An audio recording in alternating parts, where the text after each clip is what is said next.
making those thoughts powerless. Hey everyone, I hope everyone is doing good and taking good care of themselves. So today I'm going to talk about, the different ways, we can break free from the thought spirals of narcissistic abuse. And before I get going, I would request you all to like, share, subscribe the channel, hit the notification bell so you guys are updated whenever we put out a new content. So have you guys ever noticed how your mind gets caught in a loop?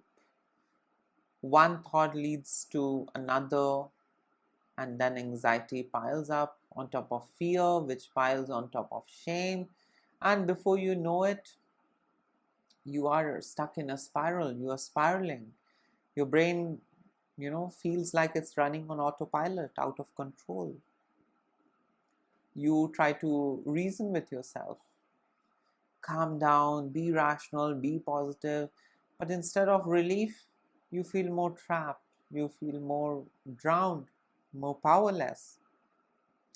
If this sounds familiar, I want you to hear me clearly. This is not a weakness. It's not that you are bad at coping. This is what happens to a nervous system shaped by trauma. So what you're experiencing is because of the trauma that you have experienced, especially if you grew up with narcissistic parent or survived narcissistic abuse. You need to understand logic alone cannot pull you out of spiral. So, don't exhaust yourself, don't burn yourself out in that process of pulling yourself out. No, logic alone is not enough, because in those moments, your brain is not in logic mode, it's in survival mode. So logic is useless. Yeah. And with my own research, I have come to a conclusion for the time being, on some of the ways that can really help you come out of that spiral. And because we keep ruminating, we are stuck, time flies by and we are still stuck in the head. Yeah. So I thought, let me make a video that is going to help you come out of that spiral. So let us understand what happens in the brain of a survivor. So when you spiral, the part of your brain designed to detect danger, the amygdala, hijacks the system. We call this, in technical terms, limbic hijack. The prefrontal cortex, your reasoning brain, your ability to plan, reflect, pause, that part goes offline. And this is why thought spirals, feel so strong for survivors of narcissistic abuse. Your brain learned early on that danger could, come at any moment. And a look, a word, a sigh from your narcissistic mother or father or partner triggers that. So now as an adult, even a small trigger, smallest trigger, can, launch you into survival loop. And in those moments, you don't need insight because it won't be helpful. All what you need is reset. And I'm going to talk about, the different ways you can do the reset and recalibrate yourself. Because I was, battling, these spiral, and I had to take help of antidepressant. I had to take help of a lot of, medicine and supplement and psychiatric medication. And it used to numb me, it never used to help me. But when I started doing the things that I'm going to talk about in this video, things changed. I was able to take back the control. And of course, first I started using these things, and then I started suggesting and recommending it to my clients also, and it did bring about a lot of healthy change. It helped them, and that's all what I want, that they are helped and they come out of that spiral. Because being stuck in that spiral is horrible. And you are just stuck there, time flies and you are just stuck there. Shame, guilt, you keep ruminating. I mean, it's a very weird thing, and then it takes form of depression. You get anxiety attacks, you get panic attacks, yeah, because of being stuck in that spiral. Now, what are the different ways, we can reset? The first way, and the best way, tried and tested by me and the other clients also, is the cold reset.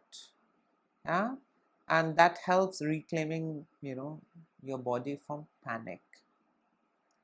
Now, this first tool is not psychological.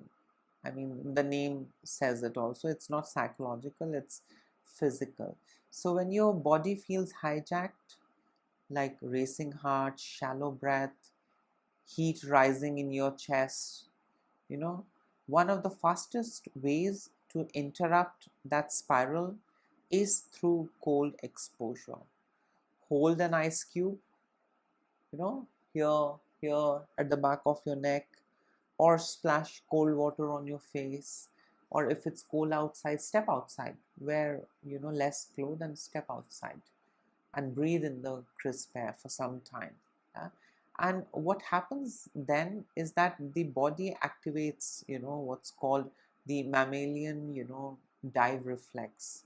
Your heart rate slows down, your cortisol, levels lower down, your body, shifts out of that alarm mode. Yeah. And for survivors, this tool is essential and very important. It's tried and tested, and there's a great deal of research that suggests that this tool is really essential and helpful, because many of you were told growing up that you are too emotional, calm down, but no one ever showed you how. They said just put a sellotape and keep your mouth shut and stop reacting and responding and stop expressing, just numb yourself, just shut down. But nobody told you how to calm down. Did anyone tell you? I don't think so. So this, method of cold reset that activates, the mammalian dive reflex, it's really helpful. And this is a way with the help of which you can teach your body calmness without any kind of shame, guilt, criticism, confrontation. No, you can really, get the control back. Yeah, you can in a way remind yourself, I can bring myself back. Yeah, I can control myself. It's not that I'm all over the place. I mean, what I personally do is, I don't use cold water on my face all the time. I have got these ice packs, frozen vegetable packets. I take that whenever I feel I'm having a panic attack or I'm going into that state. If I'm spiraling, it happens. I mean, we are human. Even if you have gone no contact, worked on yourself, but it happens. It's a part of who we are. Our trauma shapes our future. It affects our present also. You can never really forget it or erase it. So what I do is that I take those cold gel packs and I keep it here.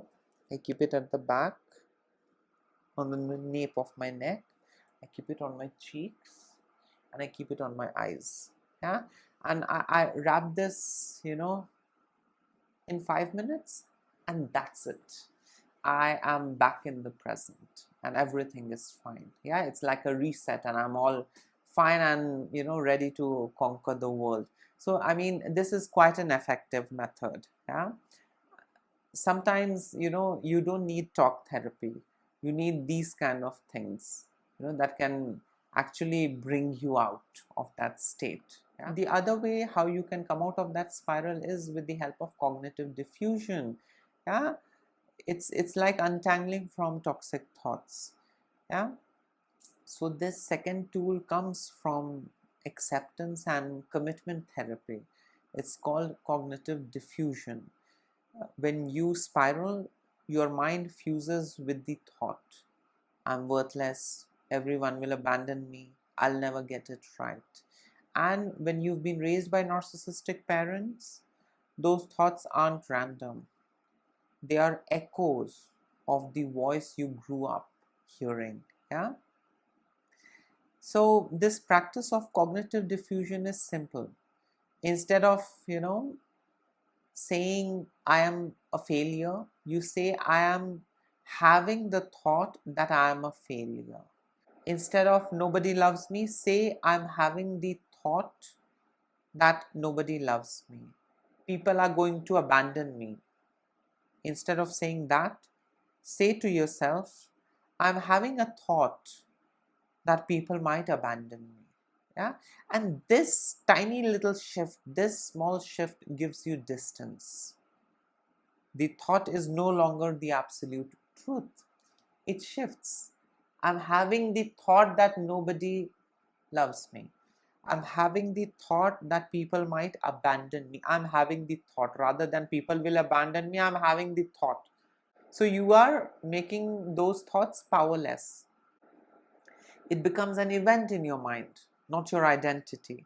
And this is very powerful for survivors because it helps break the fusion with the narcissistic parent's voice or the narcissistic abuser. I mean, the narcissist's voice, and you begin to notice that that voice isn't me, but it's not me, and that's enough for you to come back into reality. That is enough to disconnect yourself from those thoughts, from those voices. Yeah, because these narcissists, they do live rent free in your mind for a very long time. So this is also quite a helpful method, and I do it in a sequence. I do the cold reset, then I do the cognitive diffusion, and then I do the bilateral stimulation. Now let us understand what bilateral stimulation is. So this third tool comes directly from trauma therapy. Bilateral stimulation, it simply means alternating movement or sensation from side to side.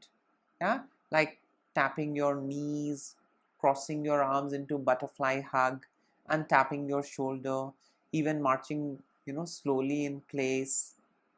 Just tap your knees, do this, it helps, right? And you can incorporate other tappings also, this, but yeah, this one is good. Tapping your knees is good, and even marching slowly in place is good, like slowly, slowly, slowly. And why does this work is because spirals trap you in one hemisphere of the brain, usually the left, the analytical side. But alternating rhythm engages both hemispheres. Yeah, and it forces communication between the logic and the emotional, and this results in the calming of nervous system, and creates what researchers call dual awareness. Yeah, I can feel the pain and I can also feel the rhythm of my hand. I can be in both. I can you know experience both. I don't have to experience only pain, but I can experience the other things as well. I can experience everything. I can experience the rhythm in my hand. The pain is there, but I can hear this. I can experience this. I can feel this. Right? Yeah, I can be both. And for survivors, this is profound because as a child, when you were trapped in a spiral created by your narcissistic mother or father, you had no dual awareness. You were just engulfed and absorbed, and this is it. This is reality. This is who I am. But bilateral stimulation breaks that belief. Bilateral stimulation helps you come out of that belief. Yeah, come out of that engulfed state. I personally feel bilateral stimulation is a tool that gives you back your choices. It lets you step out of engulfment into regulation, and it helps. I do this, then I tap, then I uh, tap my knees, then I do slow walking, then cold exposure that I talked about, and then I get into this cognitive diffusion. So all this in sequence helps me. Earlier I tried doing one also, I mean one of these, it helps, but if you do it in sequence, it helps. It really works like magic. Give it a try. I mean, you do your own research also. I really don't want to spoon feed you guys. Do your own research. I mean, um, do some research about cold reset, you know, um, find out or do some research as to how you can, activate, the mammalian dive reflex, how to, engage in cognitive diffusion, and how to engage in bilateral stimulation.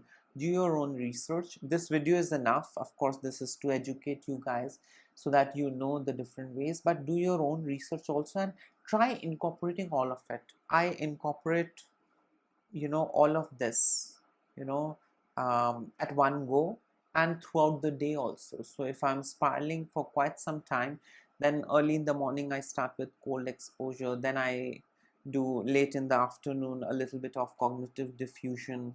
I sit, I reflect, and I journal, and I spend time alone, and I engage in cognitive diffusion, and then later in the evening I get into bilateral stimulation. Yeah, or even before bed. Sometimes, after I wake up, I get into bilateral stimulation. And trust me, all of it helps. It's not that it's just something, no, I need to speak to someone. Okay, I get it. You need to speak to someone. We all need to speak to someone. But apart from that, there are a lot of things that you can do to ease out your pain and take back the control, take back the charge. So yes, I mean, these are some of the tools that I suggest my clients. I personally use it on a regular basis, and it really helps me. In case if you would like to add in something, please feel free and share your experience. I would also love to learn, and I would also love to explore if there is new ways out there that can help you calm and relax you, for the time being. I mean, why not incorporate the healthy things? So do your own research and look into these three methods, these three tools. It really helps. So yes, this was it. In case if you would like to add in something, please comment below. Till then, take care of yourself, and lots of love and blessings to all of you. And there's so many things to learn. Narcissistic abuse by my narcissistic parents, made me strong. It did break me, but it did make me strong. And look, we have created a community where all of you wonderful individuals are there. We keep sharing our thoughts and experience, and we keep supporting each other. So we have made a good life for ourselves, and this is the only way forward. We will not become some other different weird version. We will be who we are, and this is the only way forward. We need to learn to manage, optimize, and that's it. That's what life. We need to start living, and we need to start learning things on a regular basis. Yeah, so never stop learning. So yes, take care of yourself. Lots of love and blessings to all of you. Bye.